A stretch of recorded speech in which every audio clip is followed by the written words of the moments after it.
नमस्कार। स्वागत है आप सबका राजनीति के इस अखाड़े में। मेरा नाम है अजय सेतिया। मित्रों, राहुल गांधी कर्नाटक, तेलंगाना और हिमाचल प्रदेश की तरह ही झारखंड और महाराष्ट्र में भी लगातार खटाखट बांट रहे थे। हर रैली में खटाखट खटाखट, अकाउंट में पैसा। जुबानी बांटने में कोई हर्ज नहीं है। समस्या तब खड़ी होती है जब गलती से चुनाव जीत जाए। उनकी इसी खटाखट में हिमाचल तो बर्बाद हो चुका है, तेलंगाना और कर्नाटक भी बर्बादी के कगार पर हैं। हिमाचल की बर्बादी का सबूत मंगलवार को पक्का सबूत मिला, जब हिमाचल प्रदेश हाईकोर्ट ने दिल्ली का हिमाचल भवन ही अटैच कर दिया। किसी भी राज्य सरकार के लिए यह बहुत ही शर्मनाक स्थिति है कि उसका राष्ट्रीय राजधानी में स्थित भवन ही अटैच कर दिया जाए, और ऐसी नौबत आए जब कोर्ट अटैच करे तो आप सोचो कि राज्य की आर्थिक स्थिति क्या होगी।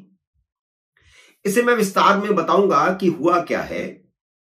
दूसरी खबर सुना देता हूं। वैसे राहुल गांधी पहले भी पत्रकारों के जाति धर्म पर सवाल उठाते रहते हैं, लेकिन इस बार उन्होंने महाराष्ट्र की आखिरी चुनाव रैली में पत्रकारों को अपने मालिकों का गुलाम कह दिया,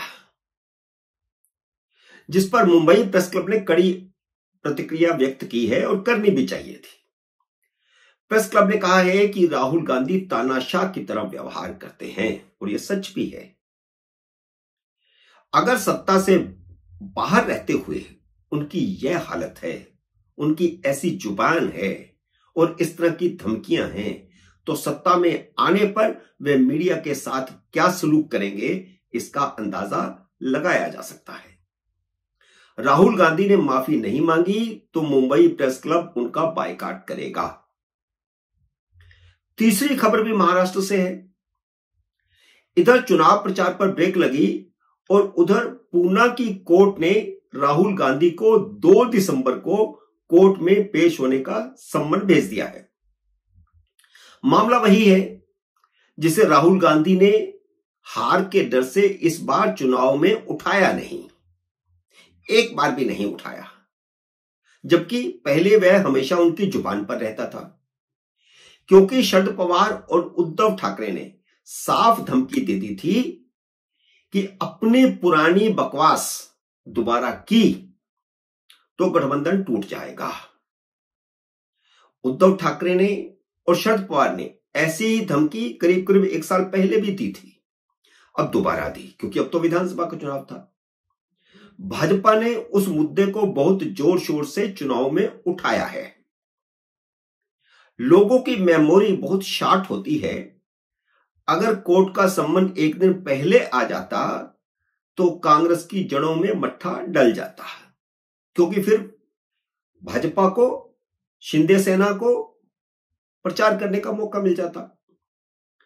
कांग्रेस से ज्यादा नुकसान तो उद्धव ठाकरे का होता अगर एक दिन पहले सम्मन आ जाता, क्योंकि यह मुद्दा वीर सावरकर से जुड़ा है, जिसे बाला साहब ठाकरे भगवान की तरह पूजते थे, जबकि राहुल गांधी अपनी भारत जोड़ो यात्रा में उन्हें गद्दार कहते फिरते थे। वीर सावरकर के भाई के पोते ने राहुल गांधी को कोर्ट में घसीट लिया है। वैसे 1 साल पहले की बात है, 1 साल पहले उन्होंने कोर्ट में दायर किया था मामला। उन्हें कई बार सम्मन जा चुके हैं। वह हर बार कोई ना कोई बहाना लगा देते हैं। पिछली बार तो उन्होंने दिल्ली की 30,000 कोर्ट से ही सम्मन वापस भेजने का जुगाड़ कर लिया था।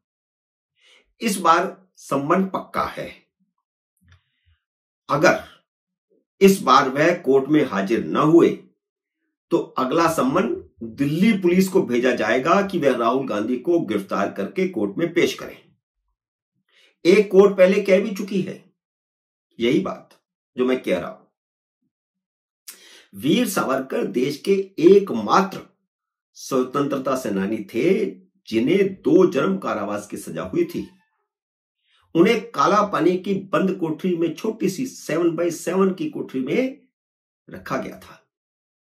किसी कांग्रेसी नेता को काला पानी नहीं भेजा गया। किसी कांग्रेसी को उम्र कैद नहीं हुई। जितने भी स्वतंत्रता सेनानियों को उम्र कैद या फांसी हुई वे सब क्रांतिकारी थे, उनमें कोई कांग्रेसी नहीं था। सारी उम्र जेल में सड़ने की बजाय वीर सावरकर अंग्रेजों को धोखा देकर काला पानी से निकलने की चाल चल रहे थे। क्रांतिकारी इसी तरह की चालें चलते थे। वीर सावरकर ने अंग्रेजी शासन को रिहाई के लिए गुहार लगाई थी, नहीं तो महाराष्ट्र की किसी जेल में ट्रांसफर करने की अपील भी की थी, क्योंकि देश की मेनलैंड से दूर सारी उम्र जेल में सड़ने से क्या फायदा। मुख्य भूमि पर आकर देश के लिए कुछ तो कर सकते थे, और उन्होंने जेल से ट्रांसफर होने के बाद किया भी। उन्होंने एक ऐसा मंदिर बनाया जिसमें एक दलित को पुजारी बनाया, तो एक हिंदुओं में एक बड़ी क्रांति लाई। जो भेदभाव होता है जातियों में उसे खत्म करने का प्रयास किया उन्होंने। स्वतंत्रता के लिए लड़े तो फिर उसके बाद समाज में कुरीतियों के खिलाफ भी लड़े। महात्मा गांधी, जवाहरलाल नेहरू, इंदिरा गांधी, किसी ने भी वीर सावरकर के बारे में अपशब्द नहीं बोले थे। वीर सावरकर क्योंकि कट्टर हिंदूवादी थे, इसलिए मुसलमानों और कम्युनिस्टों ने राहुल गांधी के दिमाग में भूसा भर दिया।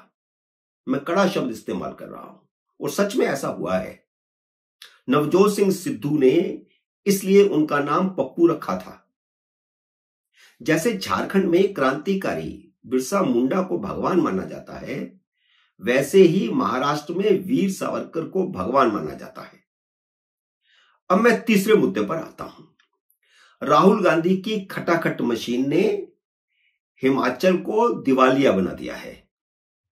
बिना सरकार की माली हालत देखे चुनाव रैलियों में राहुल गांधी बिजली फ्री, पानी फ्री, महिलाओं को 8,000, किसानों को 10,000, ओल्ड पेंशन, जो मन में आए बोलते रहते थे और अब भी बोल रहे हैं।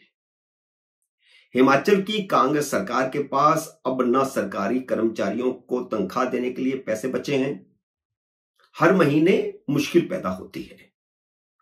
ना रिटायर्ड कर्मचारियों को पेंशन देने के पैसे होते हैं, जो उसी पेंशन पर ही निर्भर होते हैं। उनका रोटी पानी सब्जी उसी से चलता है, और उनको पेंशन भी टाइम पर नहीं मिल रही जब से सुखविंदर सिंह सुक्खू की सरकार आई है। विकास के सारे प्रोजेक्ट रुक गए हैं, कोई भी काम नहीं हो रहा कहीं भी। लाहौल स्पीति में बिजली बनाने का एक प्रोजेक्ट इसलिए रुक गया क्योंकि जिस कंपनी को प्रोजेक्ट दिया गया था उसे बिल अदा नहीं किया गया। कंपनी का बिल 150 करोड़ से ज्यादा का बकाया हो गया है। सरकार के लिए कोई बड़ी अमाउंट नहीं है, लेकिन प्राइवेट कंपनी के लिए तो बड़ी अमाउंट है। उसका तो सारा सर्कुलेशन ही रुक जाएगा। एक जगह पर 150 करोड़ रुपया रुक गया तो आगे वह खरीदारी नहीं कर पाएगा, प्रोजेक्ट कैसे उसको कंप्लीट करेगा। कंपनी हाईकोर्ट में चली गई। हाईकोर्ट ने कहा है कि कांग्रेस सरकार कंगाली की हालत में पहुंच गई है, इसलिए हम दिल्ली का हिमाचल भवन अटैच कर देते हैं। कोर्ट ने सैली हाइड्रो कंपनी को 7% ब्याज के साथ अदायगी करने का ऑर्डर दिया है। सुनवाई अभी जारी है, दिसंबर की डेट पड़ी है, और राहुल गांधी की खटाखट भी जारी है, और राहुल गांधी की कोर्ट में पेशियां भी, उसके संबंध भी जारी है।